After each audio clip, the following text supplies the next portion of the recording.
My name is Bernard. I'm one of the team members here at the Hermitage, Northern Virginia. We are doing videos talking about navigating through life's journey. Of course, February is Black History Month, and we decided this would be a great time to talk about navigating through life's journeys. Of course, we're going back from childhood, adolescence to maturity. Perhaps you have had uh, a positive experience. You may have some negative experiences. Of course, what we're doing here this month, since it is Black History Month, uh, we will be talking about things that has been relevant to us, perhaps during our lives as during my life as a black person. There, I think that probably be the best way to put it. Mm, uh, there will be several team members that will be sharing their views. It may be individually or it may be collectively. Hopefully, we will have some residents also will share their views. But keeping in mind, I want to emphasize it is navigating through life's journey. The Black History Month is just the kickoff for. Of course, this will be a continuous kind of thing as we journey through life.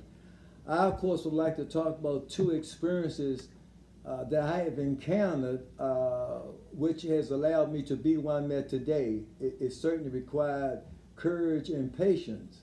And more specifically, uh,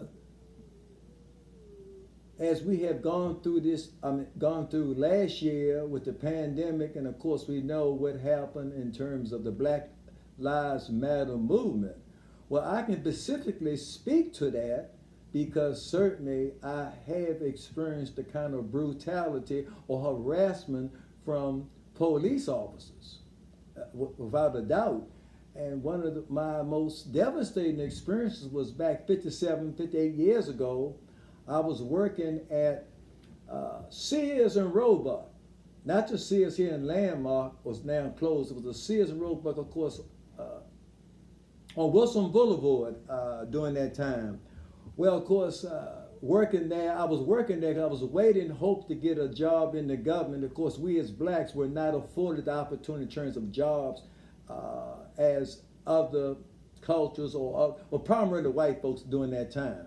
So I was working at Sears, just got married. I was working the late shift. I got off from work around 9 o'clock, going to the bus stop to get my bus home to D.C. As I arrived at the bus stop, all of a sudden a police officer pulled up with the lights on and said to me,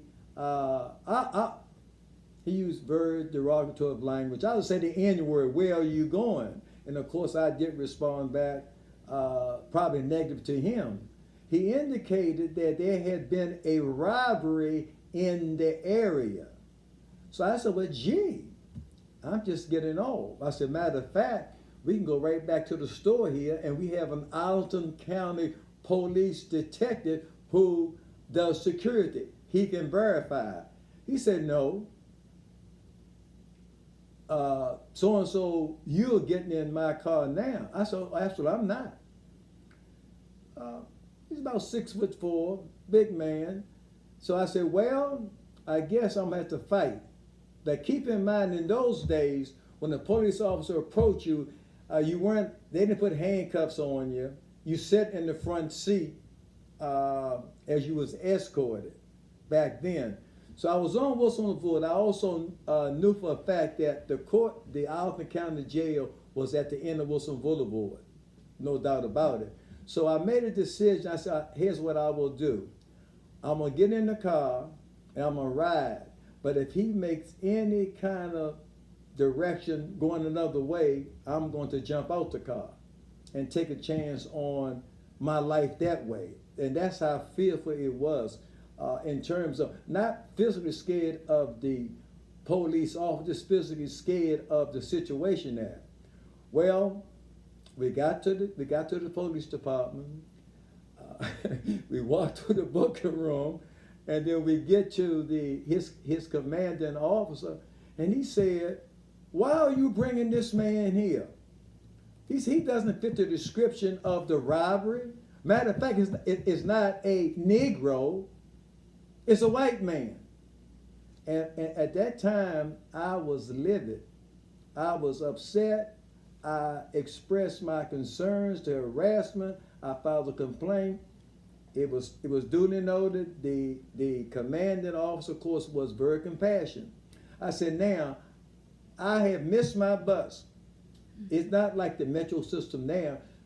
Each jurisdiction had their own bus service. So if you miss one here, then if it gets the next, you'll miss your connection in D.C., etc. So the commanding officer demanded, no, retract. Yeah, he demanded. He said, "No, you take this man to Washington, D.C., to where he gets his next bus to be able to get it home."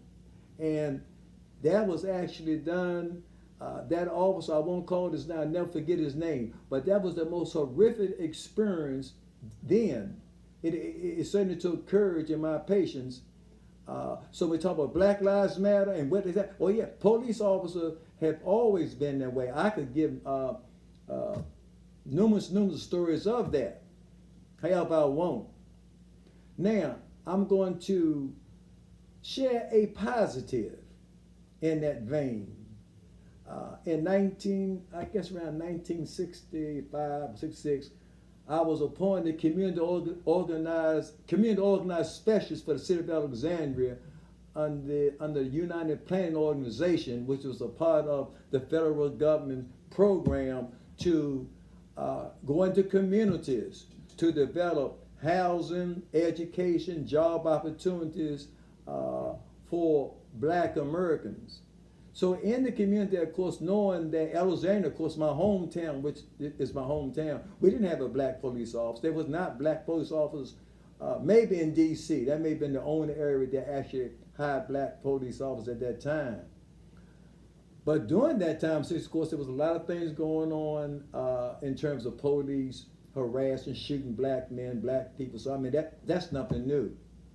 However, during that time, in my home city, I was not the first one to be approached, but my brother and I, of course, were asked if we would consider being Black police officers here in Alexandria. Of course, I denied that because I felt like that was nothing but a control mechanism, because I really we're not going to have access to the total city if it's going to primarily be in the Black community per se. And you really was more of a snitch, that kind of thing, which still was harassment. So I said no. Then I was offered Prince George's County, sent their folks over to offer me to be the first Black police officer in Prince George's County. Of course, that was back in, but I turned that down. Reasons being simply being the first in a situation like that then, and recognizing what the mandate was around the whole metropolitan area, be Washington, be Virginia, or D.C. You know, racism was rampant. So if we would use, we get a few Blacks, you know, on the police department, we could quiet things down. So I turned that down. So those were, I guess, that was the positive and the negative of police brutality. We talk about Black Lives Matter. Of course,